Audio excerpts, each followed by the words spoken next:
Sir आज हम पाकिस्तान के मसाइल को डिस्कस करना चाह रहे हैं आपके जी साथ। बिल्कुल, गो अहेड, बीइंग पाकिस्तानी हम सब का कंसर्न है जी। हमारे मुल्क के साथ क्या हो रहा है, जरूर इस पे बात करनी चाहिए। सर आपके ख्याल से पाकिस्तान का बुनियादी मसला क्या है? मतलब किस सेंस में हमारा बुनियादी मसला क्या है? हम प्रॉस्पर नहीं कर पा रहे हैं, हम मुसलसल पीछे से पीछे जा रहे हैं। अपने खित्ते में भी और आलमी सतह पर भी हमारे मसाइल बढ़ते जा रहे हैं। उसकी बुनियादी वजह तो ये है कि हम बीइंग अ कौम, हमारे पास डायरेक्शन नहीं है कि हमने मूव किस डायरेक्शन में करना है। और दूसरी वजह ये है कि इसको कलेक्टिव इंटेलेक्ट कहते हैं, उसकी कमी है। कौम में शऊर की कमी है। हमारी कौम को इस चीज़ की रियलाइजेशन ही नहीं है कि कौम होती क्या है। बदकिस्मती से यह बड़ी तल्ख हकीकत है, मगर हकीकत है कि 75-76 साल में हम कौम बन ही नहीं सके। हमने आज तक उस नजरिए को थामा हुआ है जो हमें पाकिस्तान बनाने के लिए चाहिए था। पाकिस्तान बन गया, हालात तब्दील हो गए, एक नई कौम को जन्म मिल गया। अब उसकी नीड्स डिफरेंट है। उसकी उसको डे टू डे बिजनेस चलाने के लिए रियासत को उसके प्रोटोकॉल्स डिफरेंट है। हमने वही अडॉप्ट नहीं किए डे वन से। हम डी ट्रैक हुए और आज तक डी ट्रैक है। असल बुनियादी वजह ये है। इस सब की वजूहत क्या थी? इसकी बुनियादी वजह यही है कि हम कौम ही नहीं बन सके। आप जाए दुनिया में फिरें, क्योंकि मैं काफी ट्रेवल कर चुका हूं। उन लोगों में मैंने देखा है, एक चीज है, यकसानियत होती है कौम में। और एक कुछ पॉइंट्स पे वो कौम मरकूज होती है, मतलब उनके सेटल्ड होते हैं, जिनको कोई छेड़ता नहीं है। हमारे बुनियादी तौर पे दो तीन बुनियादी मसला तो यही है कि we are not a nation. हम कौम ही नहीं बन सके, बदकिस्मती से। और ये एक बहुत बड़ा चैप्टर है, इसमें तो बड़ी बहस हो सकती है। सर आपको लगता है कोई ऐसी ताकतें थी जो कि हमें कौम बनने नहीं देना चाहती थी? देखिए, सबसे बड़ी ताकत तो कौम खुद ही होती है। अवाम से बड़ी ताकत कोई भी नहीं होती। और ये सब झूठ है। किसने हमारे खिलाफ साजिश कर दी, किस कौन सी ताकत ने हमारा एडवांटेज ले लिया? बाहर की कौन सी ताकत आई इन 76 सालों में? कोई ताकत बाहर से नहीं आई। हाँ, जब कोई आई 65 में, 71 में, हमने मुंह तोड़ लिया। हाँ, ये एक अचीवमेंट इस कौम की कह सकते हैं आप, हमारे मुल्क की, कि हमने 70-75 साल में कम अज कम अपना दिफा जरूर मजबूत कर लिया। दिफा हमारा है। इसके अलावा कोई ऐसी अचीवमेंट नहीं जिसपे हम फख्रिया तौर पे दुनिया को बता सके जी ये हमने अचीव किया।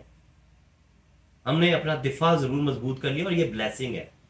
मगर अब वक्त आ गया कि हम इसको यूटिलाइज करें अपनी प्रॉस्पेरिटी में और प्रोग्रेस में। एक मजबूत दिफा जो होता है वो इस चीज की जमानत होती है कि अब हमारे पास प्लेटफॉर्म है, क्योंकि हमारे घर की दीवार को कोई नहीं टांग सकता। अब हमने अपने घर को ऑर्गेनाइज करना है और इसको बेहतर करना जैसा कि दुनिया अब फिफ्थ जनरेशन वॉर में और इकोनॉमिक वॉर में एंटर हो चुकी है, अब है। आपको क्या लगता है कि हमें अपने दिफा से आगे निकलना चाहिए? जो हमारा यार, अस्करी दिफा था उससे आगे निकलना चाहिए? ये एक बड़ी मजाहिया बात है, फिफ्थ जनरेशन वॉरफेयर। वल्ला 205 मुल्कों को इसका नहीं पता।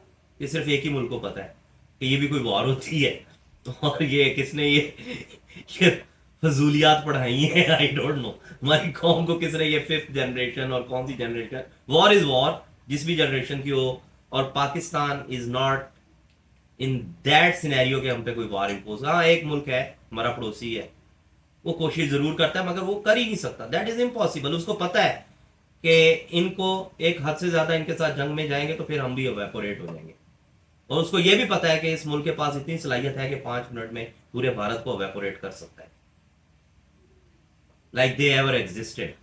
उनकी एग्जिस्टेंस मिटाने की सलाहियत रखता है पाकिस्तान।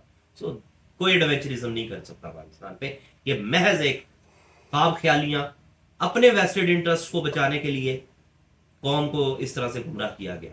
हाँ, प्रोपेगेंडा तो है, वो तो दूसरी जंग अजीम से चल रहा है। वो कोई नई चीज थोड़ी है। प्रोपेगेंडा तो देखे, कोई भी आपका दुश्मन है वो आपके खिलाफ प्रोपेगेंडा तो करेगा, आप भी करेंगे। सर ये तो हो गई बैरूनी खदशात की बात। अंदरूनी खदशात हमारे, हम 8वीं दहाई मुकम्मल करने वाले हैं, बिल्कुल ऐसे ही है। लेकिन हमारा कभी भी कोई निज़ाम में चोर नहीं हो सका। हम्म।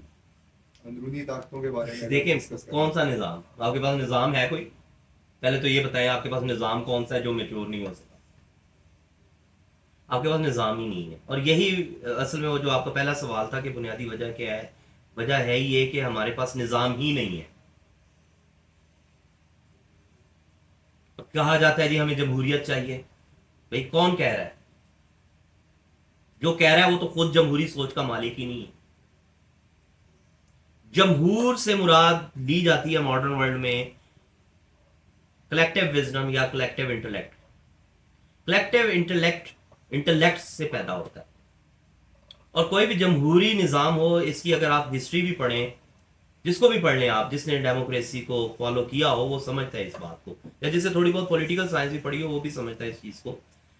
जमहूरियत एक बच्चा है, इसकी माँ होती है जमहूरी सोच और जमहूरी पार्टी।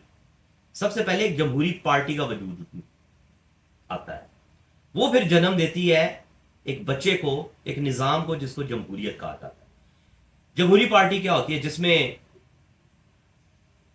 जमहूर का इंटेलेक्ट इन्वेस्ट होता है, जमहूर अपनी सोच से बताती है अपनी, और इसमें एक जब रियासत फॉर्म हो जाती है तो उसमें एक बैलेंस रखा जाता है, वांट्स एंड डिलीवरेंस। कौम की वांट्स क्या है और वो डिलीवरेंस कहां पे देती है, उसको भी बैलेंस किया जाता है कि क्वेश्चन के थ्रू। वो भी आपकी एक जमहूरी पार्टी का ही काम होता है। जैसे फॉर एग्जांपल मैं कहता हूं ये हमारे इस इलाके में एक यूनिवर्सिटी होनी चाहिए। अब इस इलाके के लोग उसके लिए स्ट्रगल कैसे करेंगे?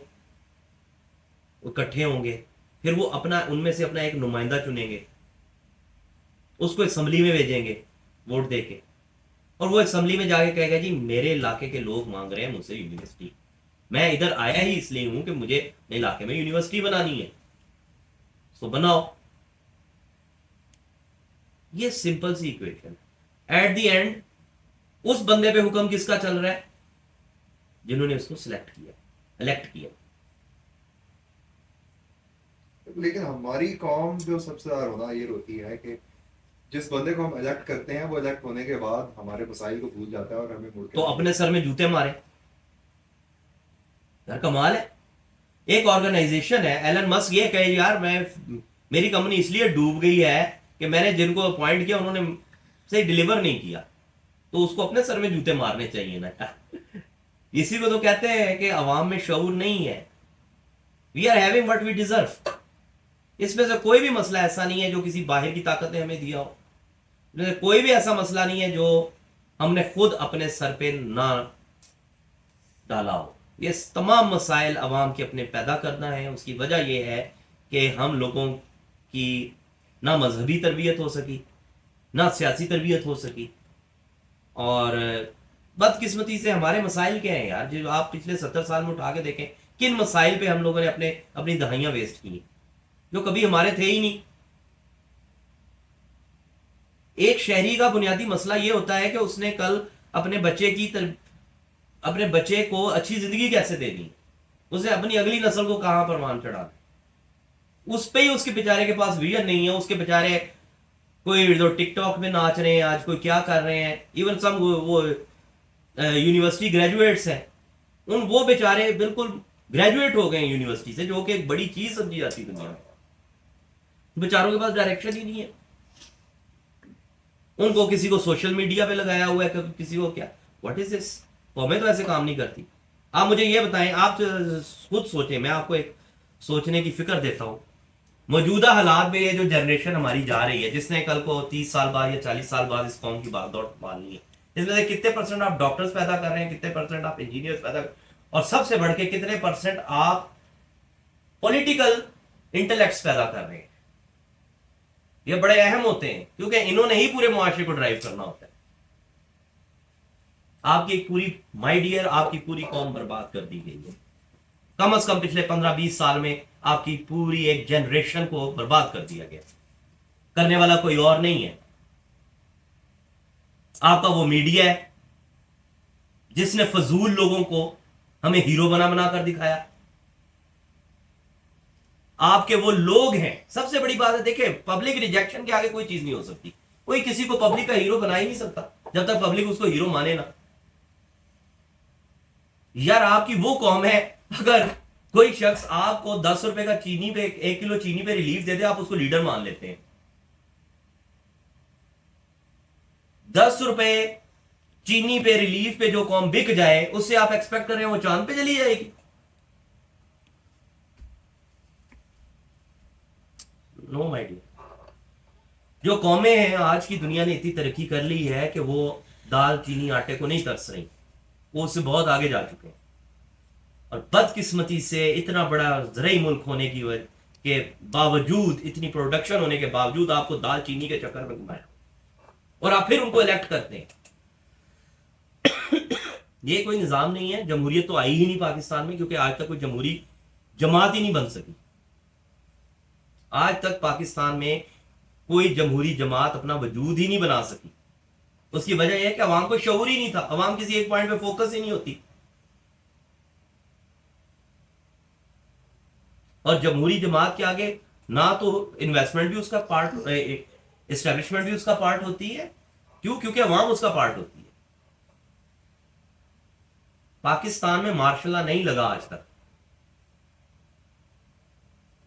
बदकिस्मती से हुआ यह कि अगर किसी को कोई सियासी ताकत मिली, उससे उसको अब्यूज किया अपने अपोनेंट्स को सप्रेस करने के लिए, और उसके नतीजे में जो सप्रेस्ड पार्टी थी उसने फिर एस्टेब्लिशमेंट को कॉल किया छितर बनाने के लिए। कोई एक मार्शल लॉ जो है पाकिस्तान में 8-10 साल से कम नहीं लगा। वजह वो एक्सेप्ट करते रहे, कोई निजाम ही नहीं है। कॉन्स्टिट्यूशन जो आपका पकड़ा पकड़ा है 1935 का इंडिया एक्ट है, उसमें आपने 4 तब्दीलियां करके जी 73 का आइन दे दिया, 73 का आइन दे दिया। यार जो कौम इस हद तक बेवकूफ बन जाए उसका क्या आप करेंगे? 1935 का इंडिया एक्ट आपको दिया गया है थोड़ा मेकअप करके या थोड़ा इस्लामी टच देके, और आप कह रहे हैं जी 73 का आइन। तो 73 का तो आइन ही कोई नहीं है, वो तो 1935 का इंडिया एक्ट है जिसका थोड़ा मेकअप करके आपको बेवकूफ बना दिया गया और आप बन गए क्योंकि आप खोते हैं। Simple is that. ये खोतापुना जब तक हमारे अंदर से नहीं जाएगा, हमें कोई घोड़े की तरह ट्रीट नहीं करेगा। अगर आप घोड़े वाला मकाम चाहते हो, आपको घोड़े वाली दौड़ दौड़नी पड़ेगी। और पोटेंशियल है। दिल क्यों दुखता है? या तो कौम में पोटेंशियल ना हो। पोटेंशियल है। आप अपने दिफा को देख लें, आपने वहां पे जान मारी, आज आपका दिफा कहीं खड़ा है। आप यार जे अंदर बना सकते हैं, आज तक आप अपनी गाड़ी नहीं बना सकते यार। सोचने की बात है, दुनिया की चौथी बड़ी ऑटोमोबाइल मार्केट अपनी गाड़ी नहीं प्रोड्यूस कर रही है, आप इंपोर्ट कर रहे हैं। तो बात सही है। फिर अगर आपको आप अपनी गाड़ी जो मौजे तोड़ने का तो चेयरमैन माओ ने मुझे गाड़ी बना नहीं अपनी नहीं बना सकते तो चलाने का हक भी नहीं है। उसे इससे बढ़ के भी कहा सका, जिसे खाना पकाना नहीं आता उसे खाने का भी हक नहीं है। सो हम लोगों को एक कौम बनना पड़े, और अब ये स्टेज आ चुकी है भाई द वे। क्यों? क्योंकि ये अब सारे जो है ना लूट मार कर चुके हैं, अपना अपना खाता पूरा कर चुके हैं। अब मजीद मेरा ख्याल है कि अब बेहतरी आएगी, इससे नीचे हम नहीं जाएंगे। बहरहाल पाकिस्तान को इस वक्त अशद जरूरत है एक जमहूरी क़यादत की, जो कि अवाम में से जन्म ले। एक जमहूरी पार्टी हो जिसके अंदर डॉक्टर्स हो, इंजीनियर्स हो, जो कि इंजीनियर्स वो बताएं आपको कि आपने डेवलपमेंट कैसे करनी है, डॉक्टर्स बताएं आपको कि आपने हेल्थ सेक्टर कैसे इंप्रूव करना है, लॉयर्स आपको बताएं कि आपने लेजिस्लेशन कहां पे लेके जानी है, और एक यूथ आपको बताए कि हमने आगे फ्यूचर में अपने आप को किधर प्लेस करना।